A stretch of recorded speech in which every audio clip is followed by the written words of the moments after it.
नमस्कार, मैं हूं प्रतीक त्रिवेदी और आप देख रहे हैं अपना पसंदीदा शो हम तो पूछेंगे। गुरुवार को उत्तर प्रदेश के मथुरा में जो कुछ हुआ उसे देखकर पूरा देश हैरान है, स्तब्ध है। एक राज्य की कानून व्यवस्था धू धू करके जल रही थी, वहीं चंद लोगों के हाथों में बंधक हो गई थी ये पूरी व्यवस्था। 2 जांबाज पुलिस अफसरों की जान चली गई। ये पुलिस वाले कोर्ट के आदेश पर अतिक्रमण हटाए जाने के लिए वहां गए थे, लेकिन उनका मुकाबला ऐसे लोगों से हुआ जिनके पास हथियारों का पूरा जखीरा था, जिसका मुखिया सनकी था। जी हां, लेकिन पुलिस और इन लोगों के बीच हुई मुठभेड़ में 27 लोगों की जान चली गई। अभी भी 3 पुलिस वाले लापता हैं। अखिलेश सरकार अब बहाने बनाने में जुटी है तो विपक्ष सियासत में। सवाल यहां पर यह खड़ा होता है कि आखिर इस भयानक कांड का जिम्मेदार कौन है? आखिर 2 अफसरों को शहादत क्यों देनी पड़ी? क्या अखिलेश के राज में कानून का इकबाल खत्म हो गया? देखिए ये रिपोर्ट, फिर करेंगे इस शो पर बहस। हम तो पूछेंगे में अगले 1 घंटे बड़ी बहस। यूपी में कानून व्यवस्था शहीद।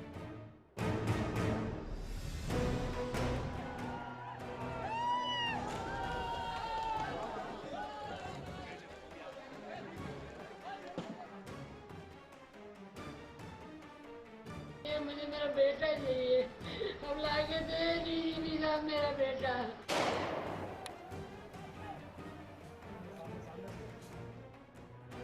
चाहिए मुझे मेरा बेटा चाहिए, अब लाके। ये एसपी मुकुल द्विवेदी की मां हैं। उनका बेटा कानून का रक्षक था, लेकिन एक सनकी की सनक और सियासत के शिकार हो गए मुकुल द्विवेदी। अब जरा उस सनकी को भी देख लीजिए, जिसकी बातों पर शायद आम दिनों में आप उसे पागल समझते, लेकिन यही शख्स अब मथुरा के एसपी और एसओ की हत्या का जिम्मेदार है। इसका नाम राम वृक्ष यादव है। इसी शख्स के कब्जे से पुलिस वाले मथुरा का जवाहर बाग छुड़ाने गए थे। सुनिए जरा इस शख्स की बोली। रूलर का पता नहीं, कौन सा लॉ एंड ऑर्डर लेकर के घूम रहे हैं? आपके पास कौन सा लॉ एंड ऑर्डर है, दीजिए ना। और जो सिटीजन नहीं है वह क्या है जानते हैं? स्लेव। मथुरा कांड का जिम्मेदार राम वृक्ष का ये पुराना बयान है। हैरत है, ऐसे शख्स के साथ सैकड़ों लोग थे और वो एक दिन से नहीं बल्कि महीनों से उत्पात मचा रहे थे। इन लोगों ने मथुरा के इस जवाहर बाग पर सत्याग्रह के नाम पर तकरीबन 2 साल से कब्जा किया हुआ था। इन्होंने इस बाग के कर्मचारियों के साथ कई बार मारपीट की, यहाँ तक कि तहसील में भी उत्पात मचाया, लेकिन प्रशासन तकरीबन मूक दर्शक बना रहा। हाईकोर्ट के आदेश के बाद इस जगह को खाली कराया जाना था और गुरुवार की घटना इसी आदेश की तामील कराए जाने के सिलसिले में हुई, जिसकी वजह से 2 पुलिस अफसरों और 2 दर्जन से ज्यादा लोगों की मौत हो गई। पुलिस ने वार्निंग दी और रेकी करने के समय ही जो जानकारी में पुलिस और प्रशासन की नहीं था कि अंदर कितना आम एमुनिशन था। अखिलेश कुछ भी कहें, लेकिन उनके राज में कानून व्यवस्था के इकबाल के खात्मे का सुलगता हुआ सबूत है ये। वो भले ही कहें कि पुलिस प्रशासन अंदाजा नहीं लगा पाया, लेकिन स्थानीय अखबारों की रिपोर्टों और लोगों की जुबान पर पिछले कई महीनों से ये बात सरेआम थी कि राम वृक्ष यादव और उसके लोग भारी मात्रा में हथियार जमा कर रहे हैं। सवाल यह है कि जो बात सरेआम थी उसके बारे में LIU और पुलिस वाले क्यों नहीं जानते थे? क्या उनके ऊपर कोई सियासी दबाव था? क्या राम वृक्ष के किसी सियासी आका ने उनके हाथ बांध दिए थे?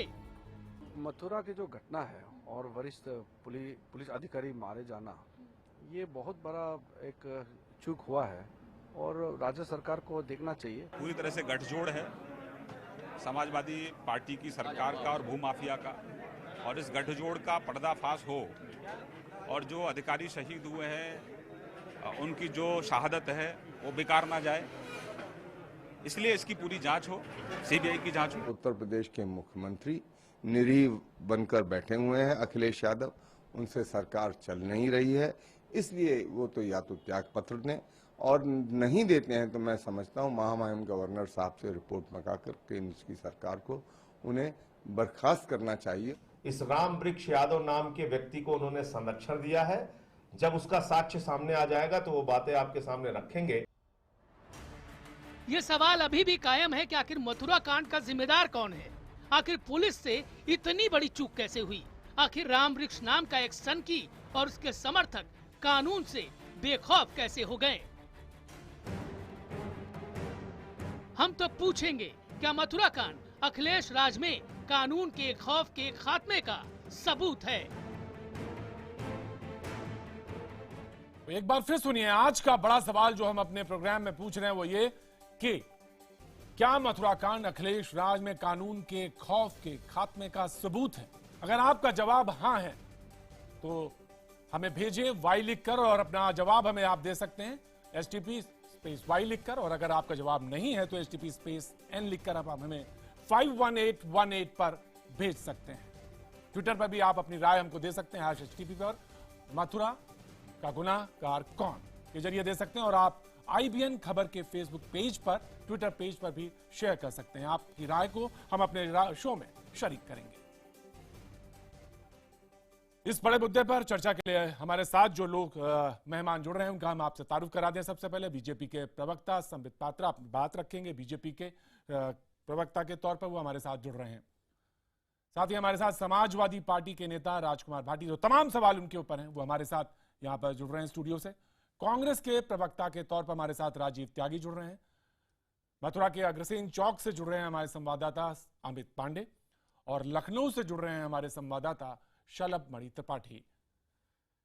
कुछ देर में हमारे साथ बहुजन समाज पार्टी के भी वरिष्ठ नेता हमारे साथ शरीक होंगे, लेकिन हम डिबेट को शुरू करें उससे पहले हम सबसे पहले जाना चाहेंगे अपने संवाददाता अमित पांडे के पास। अमित, कंटेम्प्ट ऑफ कोर्ट को लेकर बात है, तमाम बार प्रशासन जाता है लेकिन वहां पे कोई बात सुनी नहीं जाती। जो वहां पे आंदोलनकारी हैं, जो जिनका उद्यान विभाग के जो हैं वो परेशान है, शहर परेशान है, लेकिन प्रशासन को नहीं दिख रहा। और सबसे बड़ी बात है कि शहर के लोगों का आज प्रतिक्रिया क्या है इस बारे पूरे मुद्दे पर? देखिए, हम आपको यहाँ पर तस्वीरों के जरिए प्रतीक हम आपको दिखाना चाहेंगे। ये अग्रसेन चौक है यहाँ का, और इस तरीके से अमूमन ऐसे शहरों में जब हमारे सरहद पे जवान शहीद होते हैं तो लोग इकट्ठा होते हैं, लेकिन आज यहाँ पर मथुरा के लोग यहाँ पर जो इकट्ठा हुए हैं, इन्हीं के शहर के 2 जांबाज ऑफिसर यहाँ पर शहीद हुए हैं, और ये लोग यहाँ पर आए हैं इस तरीके से मोमबत्ती जलाकर श्रद्धांजलि यहाँ पर देने आए हैं। लोग हैं, हम उनसे बात करते हैं। आप बताइए कि यहाँ पर आने की मंशा क्या है? हमारे मथुरा में जो कल कांड हुआ था, जवाहर वाला कांड, तो उसके लिए हमारे 2 जो शहीद अफसर शहीद हुए हैं उनके लिए हम श्रद्धांजलि दे रहे हैं और कैंडल मार्च निकाल रहे हैं। जो कथित जवाहर का जो कांड था उसमें हमारे कथित सत्याग्रही, लेकिन कहने को ही सत्याग्रही है, लेकिन उन्होंने किसी नक्सली से कम का काम नहीं करा है। ये बताइए, सिस्टम की क्या कमी सामने आई इस पूरे के पूरे कांड में? इस पूरे कांड में सिस्टम की ये कमी सामने आई कि ये प्रकरण करीब 1 महीने से चल रहा था, और जो पुलिस वालों की तरफ से इन्होंने कोई सख्त ठोस कदम नहीं उठाए थे। तो साफ तौर पर यहाँ पर ये लोगों का कहना है कि जो प्रदर्शनकारियों का जो रवैया था बेहद कड़ा था, किसी नक्सलियों से कम नहीं था। पुलिस को 1 महीने से कार्रवाई करने का मौका मिला था प्रशासन को, लेकिन उन्होंने उचित कार्रवाई प्रशासन ने नहीं की, ऐसा यहाँ के लोगों का कहना है। अमित, हम आपके पास आएंगे, जरूर जाएंगे, क्योंकि मथुरा में जो कुछ हुआ उसने पूरे हैरान किया, पूरे देश को हैरान किया। हमारे साथ राजकुमार भाटी जी मौजूद हैं। राजकुमार जी, बड़ा छोटा सा सवाल है, सीधा सवाल है कि जिम्मेदार जो 2 पुलिस ऑफिसर्स आपने खोए हैं उसका जिम्मेदार कौन है? देखिए, किन्हीं घटनाओं की जिम्मेदार परिस्थितियां भी होती हैं। इस घटना में पूरी में आप गंभीरता से देखें, पुलिस और प्रशासन ने इतने पेशेंस के साथ, अनुशासन के साथ और जिम्मेदारी के साथ कार्रवाई की है कि इसमें पुलिस के 2 बहुत बड़े अफसर शहीद हुए हैं, बहुत जिम्मेदार अफसर, बहुत बहादुर अफसर। राजकुमार जी, माफी के साथ मैं बीच में टोक रहा हूं आपको, बहुत माफी के साथ, मैं बीच में नहीं रोकना चाहता था आपको, लेकिन मैं जानना चाहता था कि आप किन लोगों से बात कर रहे थे। उनकी मांगे तो आपको मालूम है कि 1 रुपए का 60 लीटर डीजल मिले, सोने के सिक्के चलाए जाएं, प्रधानमंत्री को नहीं, राष्ट्रपति को ना माने, तो आप किन लोगों से बात करें? मैं जानना चाहता हूं कि इन मांगों को आप क्या कहेंगे? इन मांगों को आप क्या कहेंगे? देख जी, देश में लोकतंत्र है, लोकतंत्र का कभी कभी दुरुपयोग भी होता है। जंतर मंतर पे दिल्ली में कई लोग धरना दिए बैठे रहते हैं, सालों 2-2 साल तक। कई लोगों ने वहां झुग्गियां डाल रखी थी, परमानेंट किराए पे उठा रखी थी। कोर्ट ने आदेश किए कि जो लोग बेवजह बैठे हैं और मांगे क्या थी उनकी, क्योंकि मैं जंतर मंतर पर जाता रहता हूँ, सोने के सिक्के चलाए जाएं। मैं वही कह रहा हूँ आपसे, एक सज्जन की मांग थी जो कई साल से बैठे हुए थे कि भारत और पाकिस्तान को एक किया जाए। भाटी जी घुमाइए नहीं, ये बहुत कम लिमिटेड समय है, बिल्कुल गलत है, बहुत लिमिटेड ये सनकीपन है, मैं मान रहा हूँ, बहुत अदब के साथ सनकीपन है, नाजायज मांग है, गलत मांग है, बस यही शब्द, बस यही बिल्कुल सही, बहुत दुरुस्त आपने जवाब दिया। मैं यही जानना चाहता था सनकीपन की, तो इन सनकीपन से जब आपके जो ग्रस्त लोग थे उनसे जब आप बात कर रहे थे तो क्या बात करने जा रहे थे? आपने 2 ऑफिसर्स खो दिए, 1 महीना कंटेम्प्ट ऑफ कोर्ट हुआ, उसके बाद 16 अप्रैल एक डेट दी गई, उसके बाद ये अल्टीमेटम दे दिया गया, उसके बाद भी आप बात कर रहे थे। देखिए, जिला प्रशासन ने पहले शांति से मामला निपटाने की कोशिश की, शांतिपूर्वक उठकर चले जाए, इन्हें चेतावनी दी गई, इनसे बातचीत की गई, इन्हें नोटिस दिया गया, लेकिन अब प्रशासन ने तैयारी की थी कि पुलिस के बल पे इन्हें उठाया। क्या तैयारी थी? इसमें 2 अफसर आपने खो दिया, रेकी करने गए थे आप, आपको ये नहीं पता था? आपके पास लोकल इंटेलिजेंस यूनिट होती है, हर जिले में तैनात होती है, उसका काम ही यही होता है कि अगर हम हैं या आप हैं उसके बारे में किसी गतिविधियों में लिप्त हैं तो उसकी एक रिपोर्ट बनती है, और ये सारे लोग जानते हैं। आप तो राजनीति से जुड़े हुए व्यक्ति हैं। जी, ये जो घटना जिस समय घटी है उस समय पुलिस इन्हें उठाने के लिए नहीं गई थी, पुलिस खाली रेकी करने के लिए गई थी, रास्ता देखने के लिए गई थी। पूछ रहा हूं आपसे कि वहां पे जब और पेड़ पे बैठे पुलिस को या किसी को भी ये कतई अंदाजा नहीं था कि यहाँ इस तरह के आतंकवादी रह रहे हैं जो पेड़ों पे चढ़ के बम फेंकेंगे, AK-47 से गोलियां चलाएंगे। अगर आप ही के राज्यसभा के नेता हैं, उन्होंने कहा कि हम उनसे बातचीत करने गए थे, आप कह रहे हैं कि वो सनकीपन का शिकार थे। जब सनकीपन का शिकार व्यक्ति था, LIU आपके पास होती है, इंटेलिजेंस यूनिट होती है, तो आप ऐसे व्यक्तियों से बात करने जा रहे हैं जो पुलिस जो पेड़ पे बैठे हुए असलहों के साथ वो गोली मार रहे हैं, तो आप उनसे बात कर रहे थे, रेकी कर रहे थे, क्या कर रहे थे, ये आप बेहतर जानते हैं, और आपने 2 ऑफिसर्स खोए हैं। नहीं, निश्चित तौर पे ये बात समझी जा सकती है कि अगर पुलिस को ये अंदाजा होता कि ये लोग AK-47 से गोलियां चलाएंगे, बम फेंकेंगे, इन्होंने वहां ग्रेनेड बिछा रखे हैं, तो पुलिस कुछ ना कुछ और इंतजाम के साथ जाती। अभी पुलिस को इतना अंदाजा नहीं था, ये तो था कि इनके साथ बल प्रयोग करना पड़ेगा, लेकिन इस तरह की घटना होगी ये अंदाजा पहले से नहीं था। मैं आपको बताता हूं, दुखद घटना हुई है। मैं आपको बताता हूं, अगर आप लोकल पेपर की आपका कटिंग्स देखें जो मेरे पास इस वक्त मौजूद है, मैं आपको दिखा सकता हूं, उसमें साफ साफ लिख रहे हैं कि जो आंदोलनकारी हैं उद्यान विभाग के, वो बार बार दबाव बना रहे हैं, प्रशासन चुप है, प्रशासन मौन है, बात नहीं करता। वो बार बार दबाव बना के कहते हैं कि भाई हमको वहां पे भगा दिया गया है, कंटेम्प्ट ऑफ कोर्ट हो रहा है, मैसेज स्ट्रेट आपको 16 अप्रैल की डेट देता है। मैं नहीं समझ पाता हूं कि इससे ज्यादा क्या जरूरत थी। इसके बाद किस चीज की रेकी करने गए थे, और आप 23 लोग रेकी करने गए थे, और आपके सबसे बड़ा जो सेनापति जो आगे चल रहा था वही वो दुखद शहीद हो गया। देखिए, प्रशासन ने कई बार कार्रवाई की, इसके खिलाफ कई मुकदमे भी रामवृक्ष यादव के खिलाफ किए गए, इसे जिला बदर भी किया गया। ऐसा नहीं है कोई एक प्रशासन ने कार्रवाई नहीं की, लेकिन अगर प्रशासन शुरुआत में एकदम ही इतनी सख्त कार्रवाई कर देगा तो उंगली ये उठेगी कि जनता को सताया जा रहा है, उत्पीड़न किया जा रहा है। आप ही ने कहा कि सनकीपन का शिकार व्यक्ति था। बिल्कुल सनकी, जब आप देखिए प्रशासन अपराधी और आतंकवादी। देखिए भाटी जी, सनकीपन का जो शिकार है, जब आप कह रहे हैं उस व्यक्ति को मान रहे हैं, उसकी मांगों को मान रहे हैं, तो आप में कहीं इच्छा शक्ति होनी चाहिए थी, वो प्रशासनिक इच्छा शक्ति थी। उसकी मांगों को जायज किसने बताया? किसी ने उसकी मांगों को जायज नहीं बताया, बिल्कुल नाजायज मांग है, सनकीपन की मांग है। और 2 महीने से नहीं, 2 साल से, वो भी अगर वहां पे पिटीशन फाइल नहीं होती हाई कोर्ट में तो शायद वो आगे लंबा होता। नहीं, हाई कोर्ट के आदेश से पहले भी कई बार प्रयास किए गए, लगातार प्रयास किए जा रहे थे कि इसे खाली कराया जाए। मैं आपको तस्वीर जो दिख रही है, जिस तरह से ये चल रहे हैं असलहों के साथ, आप बताइए इसमें और संबित पात्रा जी हमारे साथ मौजूद हैं। जी, बीजेपी को पूरा हक है बात कहने का। जी संबित जी। नहीं, देखिए प्रतीक जी, इसमें जो 5 प्रश्न हमने पूछे थे, मैं आज समाजवादी पार्टी के भाटी साहब मौजूद हैं, मैं वो 5 प्रश्न आपके सामने रखना चाहूंगा। देखिए, ये केवल ऐसा नहीं है आप कह रहे कि सनकी लोग आए और वो आके यहाँ घर कर और आपको पता नहीं चला। जब इतने लोग, ये कोई 2-3 लोग नहीं थे, 3000-4000 लोग आए और उन्होंने इतने बड़े क्षेत्र में 2080 एकड़ जमीन में इन्होंने एनक्रोचमेंट किया, तो आपको पता चला। और देखिए 2-2.5 साल तक वो वहां बने रहे, तो क्या इसमें किसी प्रकार का राजनीतिक संरक्षण नहीं था, पॉलिटिकल पैट्रोनेज नहीं था? बिना राजनीतिक संरक्षण के कोई भी व्यक्ति 2-2.5 साल तक, वो भी 3-4 हजार लोग, गैस कनेक्शन के साथ, बिजली कनेक्शन के साथ, राशन कार्ड के साथ, आप कहते हैं कि पॉलिटिकल कहीं पे कहीं कनेक्शन था, तो आप किसकी तरफ इशारा करते हैं, किसका नाम लेना चाहते हैं? नहीं, स्वाभाविक रूप से राज्य में जिसकी सरकार है उनके पेट्रोनेज के बिना गैस कनेक्शन कैसे मिलेगा, बिजली का कनेक्शन कैसे मिलेगा? 2.5 साल तक वहां आप देखिए, जहां पर ये जवाहर बाग है उसके आगे तहसील ऑफिस और पीछे पुलिस ऑफिस है। ठीक पुलिस ऑफिस और तहसील ऑफिस के बीच में 3-4 हजार लोग 2.5 साल से बैठे हुए हैं। ये क्या आपको लगता है बिना समाजवादी पार्टी के संरक्षण के बैठे हुए थे? ये सवाल नंबर 1। सवाल नंबर 2 है, ये जो राम वृक्ष यादव है इसके ऊपर 15 केस चल रहे हैं। राजकुमार जी, मैं एक सवाल, मैं जो आपका सवाल है मैं सीधे ये पहला सवाल है भाई, शहर के बीच में बारूद है, असलहा मौजूद है शहर के बीच में। भाटी साहब जवाब देना चाहेंगे? और आप कहते हैं इंटेलिजेंस को पता ही नहीं था, वो हम बातचीत करने गए थे, रेकी करने गए थे, शहर के बीच में गोला बारूद का दुकान खुली है और पता नहीं था। डॉक्टर संबित पात्रा जी को पूरा अधिकार है, उनका हक है कि वो राजनीतिक संरक्षण का आरोप हमारे ऊपर लगाएं, क्योंकि वो विरोधी पार्टी के प्रवक्ता हैं, उनका आरोप लगाएंगे ही लगाएंगे। लेकिन अगर समाजवादी पार्टी का या उत्तर प्रदेश सरकार का संरक्षण रामवृक्ष यादव को होता तो उसके खिलाफ 12 मुकदमे दर्ज न किए जाते, उसे जिला बदर न किया जाता, उसके खिलाफ कार्रवाई न की जाती। ये इसका कोई संरक्षण, ये राजनीतिक आरोप है, इसकी कोई तुक नहीं है। मैं आना चाहूंगा भाटी साहब, दूसरा प्रश्न मैंने पूछा नहीं था, पूछ लेता हूं।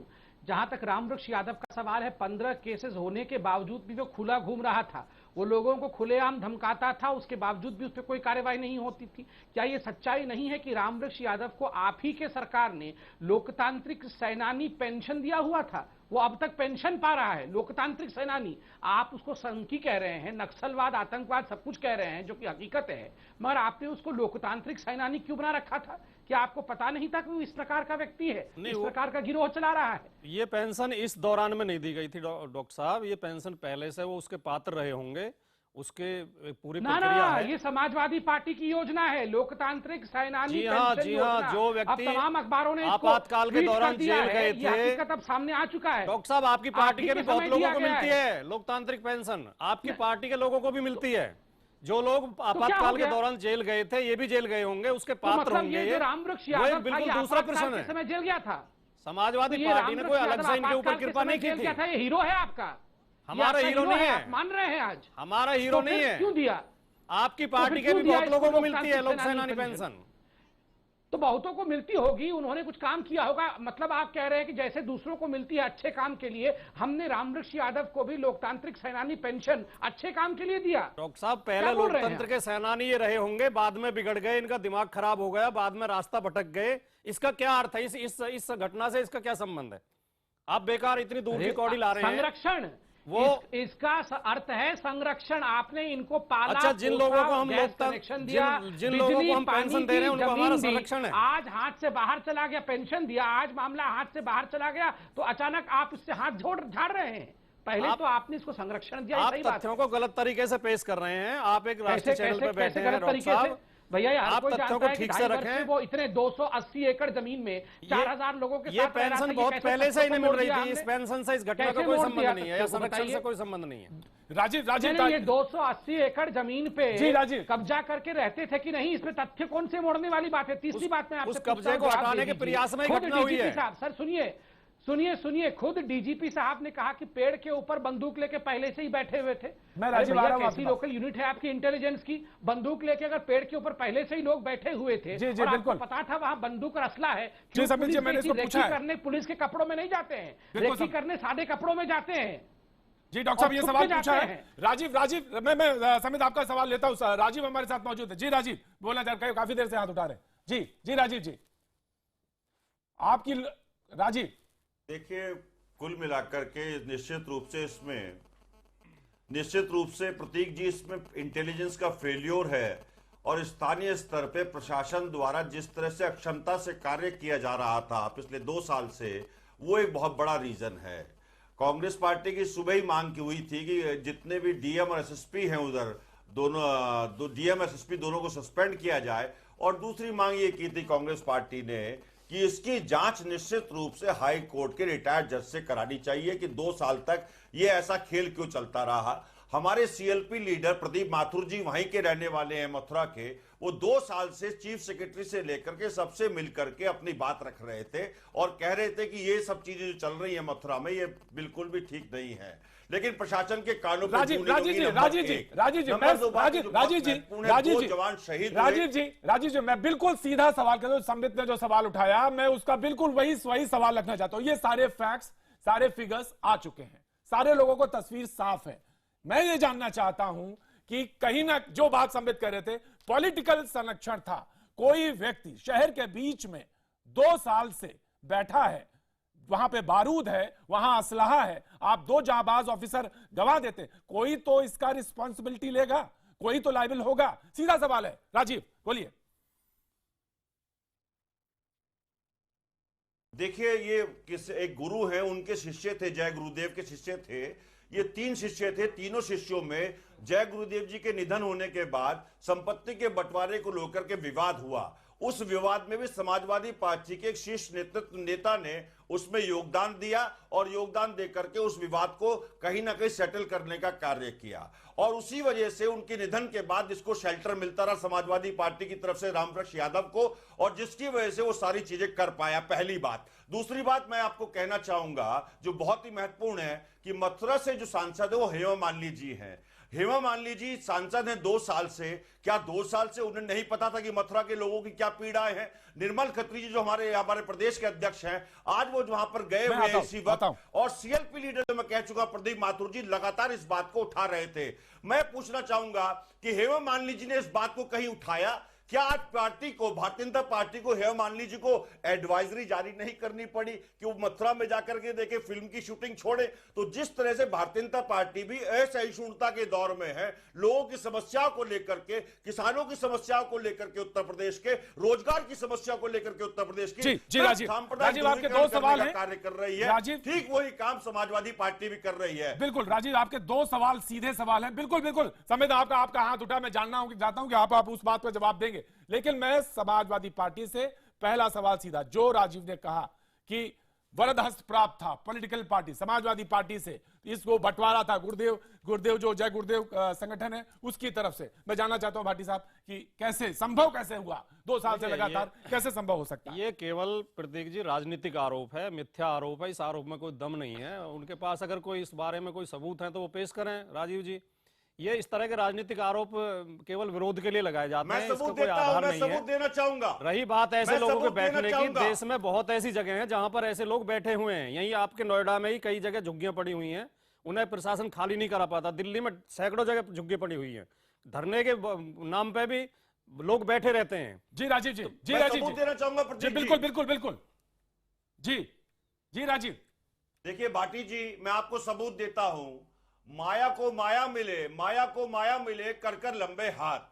जिस तरह से आप पूरे प्रशासन का जातीयकरण कर रहे हैं और अच्छे अफसरों को कहीं ना कहीं ब्लैकलिस्ट करके पर्दे के पीछे भेज रहे हैं, उसकी वजह से पूरे उत्तर प्रदेश की कानून व्यवस्था नंबर 1 ये इसकी कोई तुक है जो आप कह रहे हैं? दूसरी बात, आज शिवपाल यादव जी को, माननीय शिवपाल यादव जी को इसमें स्पष्टीकरण देना पड़ा है। वो स्पष्टीकरण क्यों दे रहे हैं? जब उन्होंने कोई गलती नहीं की होगी तो उस निश्चित रूप से स्पष्टीकरण भी नहीं देना चाहिए। मेरा यह मानना है, क्या हाई कोर्ट के रिटायर्ड जज से आप जांच कराएंगे जो कांग्रेस पार्टी मांग कर रही है? क्या आप ये आश्वासन दे पाएंगे कि 24 जी ने सफाई इसलिए दी है? कौन है? क्या ये आप बता पाएंगे कि देश की आईपीएस ऑफिसर या पीपीएस ऑफिसर या देश के दरोगा जो उत्तर प्रदेश के लोग बाग शहीद हुए 2 जवान, उन जवानों के परिवारों का लालन पोषण कैसे होगा? क्या आपकी सरकार जिम्मेदार नहीं है राजनीतिक संरक्षण की वजह से, या आपका इंटेलिजेंस फेलियर नहीं है? क्या आपने इंटेलिजेंस के उन अधिकारियों को सस्पेंड किया? बिल्कुल संबित, मैं आ रहा हूं आपका कर पाया। बिल्कुल, इतना बड़ा असला उस क्षेत्र में जमा हो गया, और जिस तरह से कार्य कर रही थी इंटेलिजेंस, क्या आपने किसी इंटेलिजेंस के अधिकारी को सस्पेंड किया? राजीव जी ने 3 सवाल उठाए हैं। आप राजीव जी, पहली बात तो आपने उठाया कि इसके जो है जांच कराई जाएगी। जांच निश्चित तौर पर होगी। माया से माया मिली कर लंबे हाथ, उसमें ही बोल दीजिए। दूसरा सवाल आपने उठाया, शिवपाल जी ने सफाई क्यों दी? पोस्टिंग में शिवपाल जी ने सफाई तब दी है जब बीजेपी ने उनका नाम लिया है, बीजेपी की तरफ से नाम लिया गया, इसलिए उन्होंने सफाई दी है कि मेरा कोई संबंध नहीं है इससे। जी संबित साहब बैठे, संबित साहब जी, उन्होंने कहा कि बीजेपी ने नाम लिया, उसके बाद सफाई देनी पड़ी। मैं एक बड़े परिप्रेक्ष्य को रखता हूं। अब देखिए, कुछ आंकड़े में प्रस्तुत करूंगा। अभी ठीक 2 दिन पहले आजमगढ़ में एक पुलिस स्टेशन के ऊपर लोग पथराव करते हैं, अटैक करते हैं और एक कैदी को छुड़ा के ले जाते हैं। अप्रैल 26 को पहले हरियाणा की तरफ भी देख लीजिए, कि हरियाणा में किस तरह से आंदोलन में रामपाल के आश्रम में क्या हुआ ये बता दीजिए। रामपाल के आश्रम में क्या हुआ हरियाणा में? नहीं बोल रहा था, ये थोड़ा डिबेट में इस प्रकार नहीं, शालीनता के साथ। क्योंकि देखिए बस्ती नामक स्थान में पाप आ चुका है भारतीय जनता पार्टी। राजीव जी थोड़ा शांत हो जाइए। राजीव जी मैं जानता हूं आप लोग परेशान हैं, आप लोग राजनीति करना चाहते हैं, मैं राजनीति नहीं करना चाहता। होगी उत्तर प्रदेश में राजीव जी, 2 जवान शहीद हो गए। राजीव जी यहाँ डिबेट में तो गुंडाराज मत करिए प्लीज।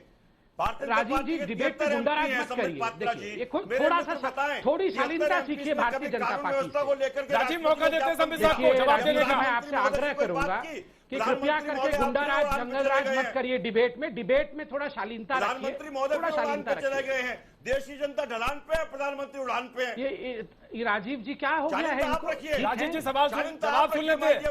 राजीव आपको देना पड़ेगा। थोड़ा शालीन हो जाइए राजीव जी, थोड़े शालीन हो जाइए, थोड़े शालीन हो जाइए कृपया करके। हाँ देखिए मैं क्या बोल रहा था बड़े शालीनता का पाठ अपने प्रदेश अध्यक्ष को पढ़ाइए, जिन पे 28 मुकदमे दर्ज हैं, जिस पे 28 मुकदमे दर्ज ये ऐसा कीजिए, ये रामकृष्ण यादव जैसे क्यों हो रहे हैं? राजीव जी यादव जैसे क्यों हो रहे हैं भैया? राजीव जी डिबेट बढ़ाते हैं, डिबेट आगे बढ़ाते हैं। राजीव जी क्यों चला रहे हैं? राजीव जी उत्तर प्रदेश में भारतीय जनता अरे आप ऐसे पेड़ पे चढ़ के गोली मत चलाइए। बोलिएगा राजीव जी, मुझे आपके सारे सवाल याद है, मुझे वो आपका हेमा मालिनी वाला सवाल भी याद है, मैं भूला नहीं हूँ। सवाल को सही समय पे रखेंगे। जी संबित पात्रा बोलेंगे, संबित पात्रा जवाब दूंगा, कहीं से भागूंगा। जी संबित साहब जवाब दूंगा। जी डॉक्टर साहब, मैंने आपको बताया 2 दिन पहले आजमगढ़ के पुलिस स्टेशन पे अटैक हुआ, एक कैदी को छुड़ा लिया गया। अप्रैल 26 को बस्ती में एक सब इंस्पेक्टर की हत्या कर दी गई। कुंडा पुलिस स्टेशन में प्रतापगढ़ में एक पुलिस ऑफिसर को मार दिया गया। पीलीभीत में हाल फिलहाल में हेड कांस्टेबल को मार दिया गया। बदाऊं में एक पुलिस अधिकारी की मृत्यु होती है, उसको गोली मार के हत्या कर दी जाती है जब वो लाउडस्पीकर बंद कराने जाता है। 2014-2015 में उत्तर प्रदेश में 300 पुलिस अधिकारियों के ऊपर अटैक होता है। कुल मिला के 4 वर्षों में, विगत 4 वर्षों में उत्तर प्रदेश में 1044 पुलिस अधिकारियों के ऊपर आक्रमण होता है। जिस राज्य में, ये एनसीआरबी की डाटा है, अगर जिस राज्य में पुलिस अधिकारी ही सुरक्षित नहीं है तो आप बताइए कि आम आदमी जो साधारण व्यक्ति है क्या वो सुरक्षित है? जब पुलिस के ऊपर वो देखता है कि ये हमें बचाएंगे, अरे कितनी तकलीफ होती है जब एसपी सिटी को मार दिया जाता है। डायरेक्टर जनरल ऑफ पुलिस और चीफ मिनिस्टर एसपी सिटी को और एसएचओ को नहीं बचा सकते हैं, वो हमको आपको क्या बचाएंगे? आप बताइए। एसपी सिटी कितनी बड़ी चीज होती है, पूरा का पूरा सिटी का भार उनके कंधे पर होता है। तो वो खुद हमारे बीच में नहीं है, तो बताइए क्या हम लोगों की हालत क्या होगी वहां पर? दूसरी बात, जहां तक हेमा मालिनी जी का सवाल आपने उठाया, देखिए हेमा मालिनी जी का ट्वीट इत्यादि ये अलग विषय है, कानून का विषय अलग है, दोनों को जोड़कर देखना ये उचित नहीं है। हेमा मालिनी जी ने इस विषय को उठाया था, लिखित रूप से डीएम को इस विषय में अवगत कराया था। आपने सवाल पूछा, मैं जवाब दे रहा हूं, लिखित रूप से डीएम को यह अवगत कराया था, जबकि कांग्रेस के लोगों ने इस पे कोई ऊंचू नहीं की है। भारतीय जनता पार्टी के सांसद ने लिखित रूप से डीएम को यह जताया था कि जो हो रहा है जवाहर बाग में ये उचित नहीं है, इसके खिलाफ एक्शन होना चाहिए। उसके बावजूद भी डीएम ने काम नहीं किया है, इसमें कहीं ना कहीं प्रशासनिक चूक रही है। जी राजीव जी, जी राजीव जी, जी देखिए चुप करिए, मेरी बात सुनिए आप थोड़ा सा। देखिए बात सुन ले थोड़ा सा, बाकी लोग बात करें तो आप पेड़ पे चढ़ के गोली चलाएंगे, और जब आप बोले तो हम लोग सब एकदम भगवान बुद्ध बन के आपको सुनेंगे। तो आपके पास लेटर जरूर होता है। अब ऐसा क्यों, ऐसा कैसे सोचते हैं? जब हम बोलेंगे तो आप चिल्लाएंगे यहाँ पर सड़कों पे खड़े होकर, और जब आप बोलेंगे तो हम एकदम अच्छे बच्चे बन के क्लासरूम में बैठ के सुनेंगे आपकी बात। ऐसे कैसे होगा? ऐसे कैसे होगा? उत्तर प्रदेश में निश्चित रूप से पुलिसकर्मियों पे जो वारदात हो रही है उसमें इजाफा हुआ है, लेकिन कैप्टन अभिमन्यु जो मंत्री थे हरियाणा में भारतीय जनता पार्टी के, उनके घर को जला दिया गया।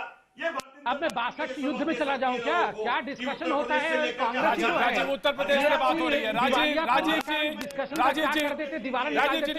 राजीव उत्तर प्रदेश में बात हो रही है। राजीव उत्तर प्रदेश में बात हो रही है। बातें करते हैं राजीव जी, मैं आता हूं आपके पास। गठबंधन हो रहा है समाजवादी पार्टी से। राजीव जी, अरे इनका गठबंधन हो रहा है, राजीव जी राज्यसभा लड़ रहे हैं, राजीव जी मैं आता हूं। गठबंधन हो रहा है कांग्रेस के साथ समाजवादी पार्टी का, तो ये बचाएंगे ही। राजीव जी मैं आता हूं आपके पास। राजीव जी मैं आता हूं आपके पास। आपकी ऑडियो में थोड़ी प्रॉब्लम भी है। मैं सीधे जाना चाहूंगा शलभ मणि के पास, जो इस वक्त हमारे सहयोगी लखनऊ में मौजूद है। शलभ, ये कहा अभी हमारे साथ प्रोग्राम में बैठे हुए समाजवादी पार्टी के प्रवक्ता, उन्होंने ये बात कही कि वो सनकीपन है, और सनकीपन का जो उनकी मांगे है वो साफ इस बात से दिखाई भी पड़ती है। पॉलिटिकल जो इन्फ्लुएंस है, पॉलिटिकल जो कहीं ना कहीं प्रेशर है, इस बात के लिए साहब ये बात पूछी जा रही थी कि शिवपाल जी को क्यों सफाई देने के लिए आना पड़ा, ये सवाल था। मैं उसी बात पे फिर से वापस आता हूं। देखिए प्रतीक, देखिए एक शब्द डीजीपी के द्वारा और मुख्यमंत्री अखिलेश यादव के द्वारा भी इस्तेमाल किया गया, रेकी शब्द का। पूरे 1 महीने से अखबारों में छप रहा था। कांग्रेस के लोग बता रहे हैं कि उन्होंने शिकायत की थी, बीजेपी के लोग बता रहे हैं कि उन्होंने शिकायत की थी। पूरा शहर जान रहा था कि वहां पर अराजकता की स्थिति है, वहां कुछ गुंडों ने पूरे पार्क को कब्जा कर रखा है। लेकिन ऐसे में कौन सी रेकी हो रही थी, जब सब कुछ सबको पता था कि अंदर जो लोग जमा है उनके पास असलहे हैं, उनके पास वो गुंडागर्दी करने वाले लोग हैं। तो ऐसे में रेकी क्या होता है, ये अपने आप में बहुत हैरान करने वाली बात है। पुलिस की बटालियन रोज जा रही थी और रोज हो रहा था कि आज खाली कराएंगे, कल खाली कराएंगे, और ऐसे में इतनी बड़ी घटना घटी। कोर्ट ने अगर ऑर्डर नहीं किया होता तो शायद प्रशासन इस जमीन को खाली कराने भी नहीं जाता। 2015 में कोर्ट ने ऑर्डर किया, सरकार ने बात नहीं मानी, तो 2016 में कंटेम्प्ट किया गया। उसके बाद कोर्ट ने कहा कि अगर आप बात नहीं मानेंगे तो आपके खिलाफ अवमानना की कार्रवाई होगी। तो आखिर कौन सी वजह थी जिसके चलते सरकार इन उपद्रवियों के आगे दब रही थी, नाराजक तत्वों के आगे दब रही थी, ये जमीन खाली नहीं कराई जा रही थी? और आखिर कौन सी ऐसी रेकी थी जो पूरा शहर जानता था? ऐसे रेकी नहीं होती, रेकी जो है गोपनीय तरीके से होती है। लेकिन जब पूरा शहर जान रहा था कि यहाँ पर अराजकता की स्थिति है, तो ऐसे में कैसे रेकी माना जाए? ये सीधे तौर पर पुलिस पर हमला किया गया और पुलिस को पता नहीं चला। डिस्ट्रिक्ट मजिस्ट्रेट ऑफिस के बिल्कुल पास में हथियार जमा होते रहे, अराजक तत्व इकट्ठे होते रहे, वहां पर बारूदी सुरंगें बिछाई गई और सरकार को पता न चले, पुलिस को पता न चले। ये अपने आप में बहुत चौंकाने वाली बात है। प्रतीक जी, भाटी साहब, मैं जानना चाहता हूं कि जो अभी शलभ भाटी ने कहा उस पर सीधे रिएक्शन आपका। देखिए, एक तो अभी हाईकोर्ट का आदेश अभी हुआ है 6-7 महीने पहले। मौका दीजिए। जी, राजीव जी, आपका ऑडियो नहीं ठीक था, मैंने हो गया, मैं आपके पास आऊंगा। उससे पहले भी प्रशासन ने कई बार कार्रवाई की है। जब इन्होंने हाथापाई की तो इनके खिलाफ मुकदमे भी दर्ज हुए हैं, रामवृक्ष के खिलाफ भी, बाकी लोगों के खिलाफ भी। जहां तक रेकी की 10 मुकदमे हैं, नहीं 11 या 12 मुकदमे हैं जहां तक मेरी जानकारी है। और जहां तक रेकी की बात है, देखिए आज तक कभी देश में ऐसी घटना नहीं हुई कि सत्याग्रही कहने वाले खुद को और आंदोलन पे बैठने वाले लोगों ने कभी पुलिस पे इस तरह गोलियां चलाई हों। तो इसलिए पुलिस को अंदाजा नहीं था। सारी बात मान रहे हैं भाटी जी, सारी बात आप मान रहे हैं कि सत्याग्रह ऐसा नहीं हुआ था, 10,000-20,000 के मजमे पे भी पुलिस जाके कार्रवाई करती है। रामलीला मैदान में नहीं, तो मैं ये जानना चाहता हूं कि 2 साल से कोई आदमी असलहे इकट्ठा कर रहा है, कोई आदमी वहां पे गैस, जिसकी बात करी थी, गैस कनेक्शंस हैं, लाइट है। भाई दूसरी तरह भी स्ट्रेटेजी अपनाई जा सकती थी ना। आप गैस कनेक्शन काटते, आप बिजली काटते, लाइट काटते, आप शहर के बीचों बीच मौजूद हैं, सारी गतिविधियां चल रही हैं, उसके बाद भी सारी बात मानते हैं, उसके बाद भी कहते हैं हम बातचीत कर रहे थे, हम बातचीत कर रहे थे। नहीं, तो कैसी बातचीत हो रही है? बातचीत का दौर समाप्त हो चुका था। अब तो उन्हें पुलिस के बल पर उठाया जाना था। पुलिस ने अपनी कार्रवाई की पूरी तैयारी की थी और ये किधर से घुसेंगे, किधर जाएंगे, कहां से इन्हें खदेड़ना है, कहां से निकालना है, ये तो देखना पड़ता है पहले। वो खाली देखने के लिए गए थे। और ये कौन पहले अंदाजा लगा सकता था कि पेड़ों पे चढ़ के बम फेंकेंगे, AK-47 से गोलियां चलाएंगे? किसी को अंदाजा नहीं था, इसलिए दुखद घटना हो गई। नहीं, ये तो मालूम है राजकुमार जी। अगर कोई भी किसी से भी जो प्रशासन में जो रिपोर्टिंग में जो शुरुआत करते हैं रिपोर्टिंग की, वो भी इस बात को बता सकते हैं कि जो पॉलिटिकल के उसमें है सर्कल में, वो भी बता सकते हैं। LIU होती है, लोकल इंटेलिजेंस यूनिट जिसे कहते हैं, उसका काम ही यही है। उसका तो काम ही यही है कि अगर आप कह रहे हैं कि AK-47 है, मैं तो कह रहा हूं 315 राइफल है वहां पे, अगर 6 राइफल हैं वहां पे, 10 हैं, तो इसका तो अंदाजा होता है ना कि आप वहां पे लेके बैठे हैं, वहां पे गए हैं, तमाम चीजें। ईमानदारी के साथ हम इस बात को स्वीकार करते हैं कि लोकल इंटेलिजेंस ने रिपोर्ट, उसकी रिपोर्ट में कुछ कमी रही। हम मानते फेल्योर था, हम मानते फेल्योर। लोकल इंटेलिजेंस की रिपोर्ट में कमी रही कि जो उतना अंदाजा नहीं था कि जी संबित साहब, जी डॉक्टर साहब। देखिए, मैं दूसरी बड़ी बात, देखिए जितने बड़े तादाद में असला मिला है जवाहर बाग में, और मीडिया ने खुद रिपोर्ट किया, इतना असला एक दिन में तो नहीं लाया गया, धीरे धीरे वर्षों में लाया गया, चेक पोस्ट के थ्रू से होके लाया गया। तो ये चेक पोस्ट पे चेकिंग नहीं होती थी। AK-47 जैसे अभी खुद बता रहे थे भाटी साहब, ये सारा कुछ आ गया, बम आ गया, ग्रेनेड आ गया, माइंस बिछाने के लिए आ गया। तो क्या ये छोटी बात थी? पॉलिटिकल संरक्षण, इसके पीछे बहुत बड़ा षड्यंत्र है। इतना सारा असला ऐसे ही नहीं आ जाता है। चेक पोस्ट के थ्रू पुलिस अधिकारी चेक करते हैं कैसे कैसे, इसके बावजूद भी घुस जाता है जवाहर बाग में। पूरी जांच CBI के द्वारा होनी चाहिए और किसी के द्वारा नहीं, CBI के द्वारा सच जो है वो सामने आना चाहिए। डॉक्टर साहब, आप कहीं के तार कहीं जोड़े दे रहे हैं। आप मुझे बताने का कष्ट करेंगे कि हरियाणा में रामपाल के आश्रम में जब कार्रवाई हुई, वहां भी बहुत सारे हथियार मिले, तो आपकी भारतीय जनता पार्टी की सरकार क्यों नहीं रोक पाई उन्हें हथियार ले जाने से? सक्सेसफुली निकाल लिया ना। बेबुनियाद एक आदमी पे गोली चला, सक्सेसफुली प्लान करके रामपाल ऑपरेशन सक्सेसफुल हुआ कि नहीं, आप बताइए। पुलिस के साथ होनी इस प्रकार वहां पहले ही इंटेलिजेंस ने बता दिया हथियार था, इस प्रकार हथियार निकाल लिया गया, इस प्रकार लोगों को 35,000 लोगों को निकाला गया, आपके यहाँ 3,000 लोग थे और 35,000 लोगों को कैसे निकाला गया, किस प्रकार एक व्यक्ति पर खरोच नहीं आई, ये सब भी तो देखिए। ये देश का सवाल है, करनी चाहिए, वोट का नहीं है। आप हर चीज को वोट से जोड़ते हो। ना वोट ये सुरक्षा का सवाल है। जो सरकार अपने साधारण लोगों को सुरक्षा नहीं दे सकती, जिस सरकार के अंतर्गत भूमाफिया काम करता है, उत्तर प्रदेश में जिस कानून का सरकार राज के है, पॉलिटिकल उत्तर प्रदेश संरक्षण में के कोई कारण सुरक्षित वहां नहीं है, नक्सली पल रहे हैं, उत्तर प्रदेश की कानून व्यवस्था आपके मध्य प्रदेश और राजस्थान से बेहतर है, मैं आपको दावे के साथ कहता हूं। अच्छा, तो ये आप बहानेबाजी करेंगे। आज जब पूछा जाएगा कि 24 लोगों की मृत्यु क्यों हो गई, तो आप बोलेंगे राजस्थान जाओ देखो वहां पर क्या हो रहा है, मध्य प्रदेश जाओ देखो वहां क्या हो रहा है। आप इस तरह के आरोप लगा रहे हैं, इसलिए मुझे कहना पड़ रहा है 24 लोगों की मृत्यु हुई है, उसको आरोप नहीं लगा रहे हैं, हम तथ्यात्मक प्रश्न पूछ रहे हैं। जब हमने सुबह प्रश्न पूछा तो अखिलेश जी आके बाहर बोले कि हाँ, पुलिस को बिना प्रिपरेशन नहीं जाना चाहिए, हाँ हमसे भूल हुई है। अगर भूल हुई है तो नैतिक जिम्मेदारी कौन लेगा? गृह मंत्री भी तो अखिलेश यादव है। अखिलेश जी के नाम से प्रसारित करेंगे टीवी पे, अपने शब्द कहेंगे अखिलेश जी के नाम से कहेंगे। नहीं, आप दिखा दीजिए अखिलेश यादव क्या कह रहे हैं। वो खुद कह रहे हैं कि पुलिस को तैयारी के साथ जानी चाहिए थी। अखिलेश जी ने खुद कहा है कि पुलिस को तैयारी के साथ जानी चाहिए थी, हमें पता नहीं था कि इतना असला वहां जमा हो गया। अरे आप मुख्यमंत्री हैं, आप गृह मंत्री भी हैं, आपको पता कैसे नहीं है? लोकल यूनिट वहां जो इंटेलिजेंस की है वो क्या कर रही है? आपको कानून की चिंता है, उत्तर प्रदेश की चिंता है, देश की चिंता है, तो आपको इस समय पुलिस के पक्ष में बोलना चाहिए, पुलिस का मनोबल बढ़ाना चाहिए। आप पुलिस का मनोबल तोड़ने का काम कर रहे हैं। पुलिस को आप लोगों ने मरवा दिया। लेकिन भाटी साहब पुलिस के पक्ष में तो बोल रहे हैं कि जिस भाटी साहब एक सवाल राजनीतिक संरक्षण के कारण पुलिस ही सुरक्षित नहीं है, वहां हम और आप क्या सुरक्षित होंगे? राजीव का हक बनता है बोलने का, क्योंकि उनका ऑडियो भी खराब हो गया। तो मैं राजीव में आ रहा हूं, बस एक सवाल मैं भाटी साहब से पूछना चाहता हूं। भाटी साहब, तमाम सवाल आपके सही है, पॉलिटिक्स नहीं होनी चाहिए, बिल्कुल बात सही आपने कही, लेकिन ये बताइए मुझे, जो कब्जेदार बैठे हुए थे, जो कब्जा कर रहे थे, आखिर वो कैसे वहां बैठे रहे 2 साल तक, और उनको कौन प्रेशर हुआ, कैसे प्रेशर मिला? ये सवाल भी जायज है, ये मानते हैं या नहीं मानते हैं आप? देखिए, जब चोर की वेशभूषा में आता है तो उसे पहचान के नागरिक बहुत जल्दी पकड़ लेते हैं, पुलिस भी पकड़ लेती है। लेकिन जब चोर साधु का वेश धारण करके आता है तो उसे पहचानने में हमें देर लग जाती है। ये लोग सत्याग्रही के रूप में आए, आंदोलन करने के लिए आए, अपनी मांगे रखी, तो पुलिस प्रशासन और सरकार के दृष्टिकोण यही रहा कि ये लोग आंदोलन कर रहे हैं, उठ के चले जाएंगे, और धीरे धीरे इन्हें उठाने में, ये परिस्थिति आने में टाइम लग गया। जी राजीव, इसमें कहीं सरकार का या प्रशासन का फेल्योर कहना ठीक नहीं है। जी राजीव जी आपका राजीव। देखिए मेरा मुंसिफ मेरा कातिल है, मेरे हक में क्या फैसला देगा? जिनसे जांच नहीं करानी चाहिए थी, समाजवादी पार्टी उन्हीं कमिश्नर से जांच करा रही है, जो कि आगरा मंडल के कमिश्नर हैं।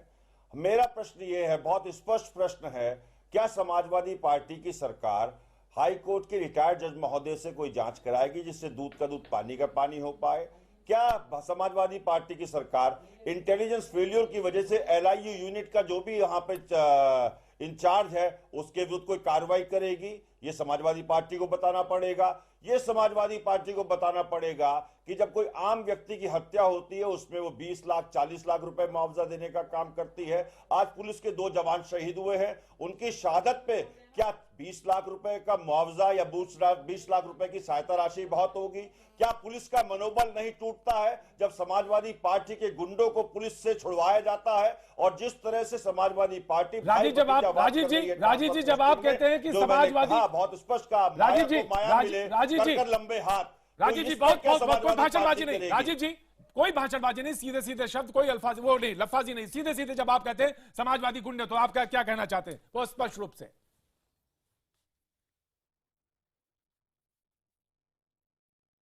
देखिए, बहुत स्पष्ट बताऊं मैं कि जिस तरह से अखिलेश जी की कैबिनेट में करीब 40% से ऊपर लोगों पे हीनियस क्राइम के मुकदमे हैं, तो उत्तर प्रदेश में कानून व्यवस्था आप बिल्कुल गलत बात कह रहे हैं। बता रहा हूं, जिन लोगों पे कानून व्यवस्था मेंटेन करने की जिम्मेदारी है, बिल्कुल झूठा तथ्य प्रस्तुत कर रहे हैं, तोड़ते हैं और बलात्कार और हत्या जैसे मुकदमे उन मंत्रियों पे होते हैं, तो आप किससे कैसे उम्मीद कर सकते हैं कि वो कानून का पालन करेंगे? पहली बात। दूसरी बात जो बहुत महत्वपूर्ण मैं कहना चाहूंगा कि उत्तर प्रदेश में 73 MP हैं भारतीय जनता पार्टी के, 2 साल मोदी सरकार को हो गए हैं। उन 73 एमपीस ने कहीं भी डेलीगेशन लेकर के कानून व्यवस्था के नाम को लेकर के प्रदेश के किसानों, नौजवानों और लोगों की कानून व्यवस्था, प्रदेश की कानून व्यवस्था को लेकर के कहीं भी कोई ज्ञापन प्रस्तुत किया? क्या कोई मांग प्रस्तुत की? सिर्फ सांप्रदायिक ध्रुवीकरण करा करके उत्तर प्रदेश में समाजवादी पार्टी और भारतीय जनता पार्टी अपना उल्लू सीधा करती है। मैं पूछना चाहूंगा, धन्नो आज कहां है बसंती? अपनी धन्नो की रक्षा क्यों नहीं कर पा रही है? अपनी धन्नो की इज्जत की रक्षा क्यों नहीं कर पा रही है? बसंती क्या पिक्चर ही बनाती रहेगी या शूटिंग ही करती रहेगी? ये नहीं देखेगी मथुरा में क्या हो रहा है? नहीं, प्रतीक जी, मैं इस पे ऑब्जेक्शन रेज करता हूं। आप ऑब्जेक्ट करते रहिए, इधर से पूरा कानून व्यवस्था ध्वस्त की जा रही है। सम्मान करना सीखिए, बिल्कुल करना चाहिए, करना चाहिए। माय डियर फ्रेंड, आप ऑब्जेक्ट करते रहिए सिर्फ, क्या होता है? लेकिन ऑब्जेक्ट करने से पहले जहां राज्यों में आपकी सरकारें हैं उनको भी देखिए प्लीज। संकुचित मानसिकता से बाहर निकलिए और प्रतीक जी इसको पहले आप माफी मंगवाइए, कांग्रेस के प्रवक्ता से माफी मंगवाइए। ये हेमा मालिनी के लिए ऐसे शब्दों का प्रयोग क्यों किया गया? हेमा मालिनी के ऐसे शब्दों का प्रयोग करना बिल्कुल उचित नहीं है, ये सेक्सिस्ट कमेंट है। धन्नो और बसंती जैसे शब्दों का प्रयोग बिल्कुल नहीं। आप उनको बसंती और धन्नो नहीं बुला सकते हैं। आप ये शब्द वापस लीजिए, माफी मांगिए, महिलाओं से माफी मांगिए, देश की महिलाओं से माफी मांगिए। ये सेक्सिस्ट कमेंट है, महिलाओं को केवल उसी दायरे में देखते हैं और महिलाओं को केवल उसी दायरे में देखते हैं। मुझे बड़ी तकलीफ हो रही है कि कांग्रेस के प्रवक्ता महिलाओं के लिए इतना सम्मान रखते हैं, हेमा मालिनी को धन्नो और बसंती कहते हैं और आप माफी भी नहीं मांग रहे हैं। ये बहुत गलत बात है, बहुत खराब संदेश महिलाओं के लिए कांग्रेस के प्रवक्ता ने भेजा है। जिस प्रकार के शब्दों का आपने हेमा मालिनी के लिए प्रयोग किया है, आपको माफी मांगनी चाहिए, माफी मांगनी चाहिए हेमा मालिनी के ऐसे शब्दों का प्रयोग करने के लिए। एक महिला का आपने बेइज्जती की है, महिलाओं की बेइज्जती मत करिए। आपके लगे हुए हैं, आप मत भूलिए कि आप एक राष्ट्रीय प्रवक्ता हैं। महिलाओं के लिए ऐसे शब्दों का प्रयोग करना कि हे धन्नो, हे बसंती, ये अच्छी बात नहीं है। चाहते हैं, आपको माफी मांगनी चाहिए। आप राजनीतिक विषय रख सकते हैं, आप राजनीतिक विषय रख सकते हैं, मगर एक महिला का अपमान करना इस प्रकार के सेक्सिस्ट कमेंट से मैं इस पे घोर आपत्ति दर्ज करता हूँ, ऑब्जेक्शन करता हूँ। आप पहले माफी मांग लीजिए। महिलाओं के लिए ऐसे शब्दों का प्रयोग बहुत शालीन शब्दों में पूछना चाहता हूँ, आप शालीन शब्दों में जवाब दीजिए। कहना मैं बिल्कुल नहीं चाहूंगा, माफी मांगनी चाहिए। आप लोग महिला के साथ इस प्रकार की बदसलूकी नहीं कर सकते हैं। मांगनी चाहिए। भाटी साहब का सवाल सुन लेते हैं, भाटी साहब के सारे सवाल सुन गए, भाटी साहब का सवाल सुन लेते हैं। गुहार करूंगा कि IVN 7 अपने आप को इससे दूर करे। डॉक्टर साहब, डॉक्टर संबित पात्रा जी, आपको मैं बहुत शालीन शब्दों में आपसे पूछना चाहता हूँ कि हमारी सांसद माननीय हेमा मालिनी जी जिस समय मथुरा की घटना हो गई, उन्हें उसकी आप सवाल सुन लीजिए। मैं कोई बसंती बसंती वापस लीजिए। डॉक्टर साहब, पहले मेरा सवाल सुनिए। बसंती वापस लीजिए और माफी मांगिए। क्योंकि आप जवाब नहीं देते, आपके पास जवाब नहीं है। उत्तर प्रदेश की महिलाओं से माफी मांगे, कांग्रेस पार्टी है, माफी मांगे। आपके पास जवाब नहीं है, सुनना नहीं चाहते। लोकतंत्र में आपकी आस्था नहीं है, एक महिला है, उसके बावजूद भी आपके मन में महिलाओं के की राजनीति करना चाहते हैं। आपके पास सवाल कोई जवाब नहीं है। आपने हेमा मालिनी को बसंती कहना नहीं चाहते। सवाल सुन लेते हैं, सवाल सुन लेते हैं। डॉक्टर साहब सवाल सुन लेते हैं। आप माफी मांगिए, आप माफी मांगिए। आप इसी पे सारी बहस खत्म कर देंगे क्योंकि आप जवाब नहीं देना चाहते। आपकी लोकतंत्र में आस्था नहीं है, आप सवालों का सम्मान नहीं करते।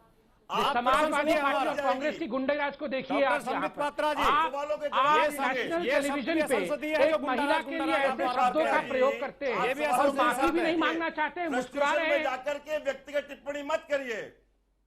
डॉक्टर संबित पात्रा जी, मैं आपसे बहुत अभी आपने सवाल पूछिए। भाटी साहब सवाल पूछिए। क्या बहुत शालीन शब्दों का प्रयोग किया, आप माफी मांगेंगे? राजीव चुप हो जाते हैं। राजीव जी, मैं आपत्ति दर्ज करता हूँ, मैं IVN 7 पे आपत्ति दर्ज करता हूँ कि हेमा मालिनी के लिए जैसे शब्दों का प्रयोग जैसे शब्दों का प्रयोग हेमा मालिनी के लिए कांग्रेस ने किया है, कांग्रेस को हाथ जोड़ के देश की महिलाओं से माफी मांगनी पड़ेगी। ये सेक्सिस्ट कमेंट है, ऐसे कमेंट बिल्कुल नेशनल टेलीविजन पे नहीं बोलना चाहिए।